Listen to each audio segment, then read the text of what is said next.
संख्या बल के हिसाब से यादवों के बाद ये सबसे बड़ी जाति है, सबसे बड़ी पिछड़ी जाति है यादवों के बाद कुशवाहा। तो जनतंत्र में तो संख्या बल का महत्व होता ही है।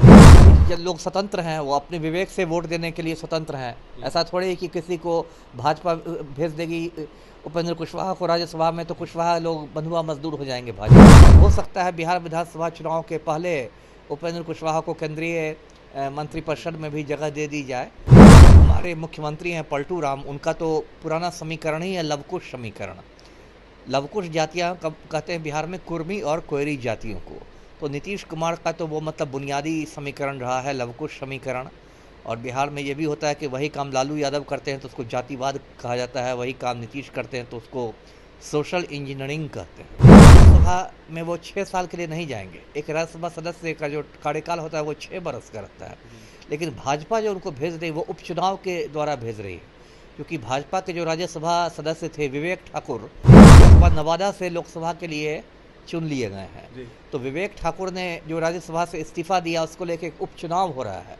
तो मुझे लगता है ये 2-3 साल के लिए ही, क्योंकि विवेक ठाकुर भी 2-3 साल पहले से थे राज्यसभा में, तो उपेंद्र कुशवाहा 2-3 साल के लिए ही मतलब एक तरह से जाएंगे राज्यसभा में। बिहार में कुशवाहाओं को काफी ज्यादा तरजीह दी जा रही है। ऐसे में पूर्व के केंद्रीय मंत्री रह चुके और काराकाट लोकसभा से एनडीए के 24 के प्रत्याशी रह चुके उपेंद्र कुशवाहा को अब जाकर खबरें आ रही हैं, बताया जा रहा है कि राज्यसभा भेजा जाएगा।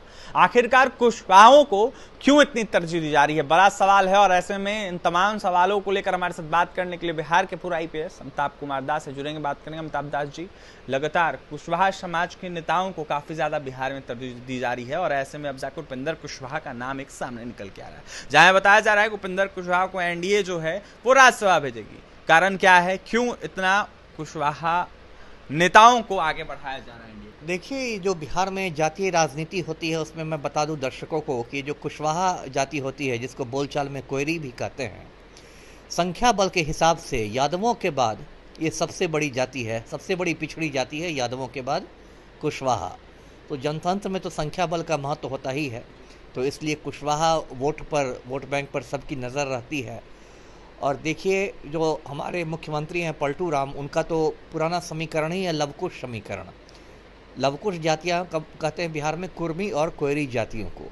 तो नीतीश कुमार का तो वो मतलब बुनियादी समीकरण रहा है लवकुश समीकरण। और बिहार में ये भी होता है कि वही काम लालू यादव करते हैं तो उसको जातिवाद कहा जाता है, वही काम नीतीश करते हैं तो उसको सोशल इंजीनियरिंग कहते हैं। तो लवकुश तो उनका था ही। उसके बाद देखिए, भाजपा को लगा कि बिना कुशवाहा के मतलब पार्टी बिहार में नहीं तरक्की कर पाएगी, तो भाजपा की नज़र सम्राट चौधरी पर पड़ी, जो शकुनी चौधरी के पुत्र हैं और कुशवाहा जाति से ही आते हैं। और अभी देखिए, सम्राट चौधरी को 2 बड़े पदों पर रखा है भाजपा ने। वो पार्टी के प्रदेश अध्यक्ष भी हैं और उप मुख्यमंत्री भी हैं। तो कहीं ना कहीं भाजपा सम्राट चौधरी के माध्यम से कुशवाहा वोटों को साधने की कोशिश में है। ये जो चुनाव अभी 24 के लोकसभा चुनाव हुए, उसमें लालू यादव ने भी राजद की ओर से बहुत प्रेम पूर्वक कुशवाहा जाति के लोगों को खड़ा किया। और यहाँ तक कि जो संसदीय दल है, राजद के जो 4 सांसद जीते हैं लोकसभा में, उसमें भी अभय कुशवाहा को, जो पहली बार सांसद बने, अभय कुशवाहा को संसदीय दल का नेता बनाया है लालू ने, राजद संसदीय दल का। तो लालू भी खेल रहे हैं कुशवाहा कार्ड। चर्चा है कि लालू अब माई समीकरण की जगह एमवाई के समीकरण चाह रहे हैं, मुस्लिम यादव कुशवाहा। तो इसी पृष्ठभूमि में देखना चाहिए उपेंद्र कुशवाहा को भी। अभी देखिए, दर्शकों को पता होगा उपेंद्र कुशवाहा की अपनी पार्टी है राष्ट्रीय लोक मोर्चा। वो तो कई बार पार्टी बदलते रहते हैं। पहले उनकी पार्टी थी राष्ट्रीय लोक समता पार्टी, फिर कुछ दिन तक जनता दल यूनाइटेड में रहे, संसदीय बोर्ड के अध्यक्ष थे। अभी उनकी पार्टी है राष्ट्रीय लोक मोर्चा। उन पार्टी को 1 सीट मिली थी काराकाट में वो जीत भी जाते, लेकिन पवन सिंह ने उनका खेल खराब कर दिया। पवन सिंह बीच में आ गया, उसे 2 लाख से ज़्यादा वोट काट लिए और उपेंद्र कुशवाहा तीसरे नंबर पर चले गए। भाजपा ने पवन सिंह को पार्टी से निष्कासित भी कर दिया, लेकिन उपेंद्र कुशवाहा की तो हार हो गई और काफ़ी बुरी तरह हारे। तो अब एनडीए के वो सीनियर नेताओं में से है बिहार एनडीए के, और पूर्व में केंद्रीय मंत्री भी रह चुके हैं। तो अब तो उनको कुछ सांत्वना पुरस्कार देना होगा। तो भाजपा उनको राज्यसभा भेज रही है, लेकिन वो भी, उसमें भी एक देखिए लोचा है। लोचा ये है कि राज्यसभा में वो 6 साल के लिए नहीं जाएंगे। एक राज्यसभा सदस्य का जो कार्यकाल होता है वो 6 बरस का रहता है। लेकिन भाजपा जो उनको भेज रही है वो उपचुनाव के द्वारा भेज रही है, क्योंकि भाजपा के जो राज्यसभा सदस्य थे विवेक ठाकुर, वो इस बार नवादा से लोकसभा के लिए चुन लिए गए हैं। तो विवेक ठाकुर ने जो राज्यसभा से इस्तीफा दिया उसको लेकर उपचुनाव हो रहा है। तो मुझे लगता है ये 2-3 साल के लिए ही, क्योंकि विवेक ठाकुर भी 2-3 साल पहले से थे राज्यसभा में, तो उपेंद्र कुशवाहा 2-3 साल के लिए ही मतलब एक तरह से जाएंगे राज्यसभा में। जी, पूरे टर्म के लिए नहीं जा रहे हैं।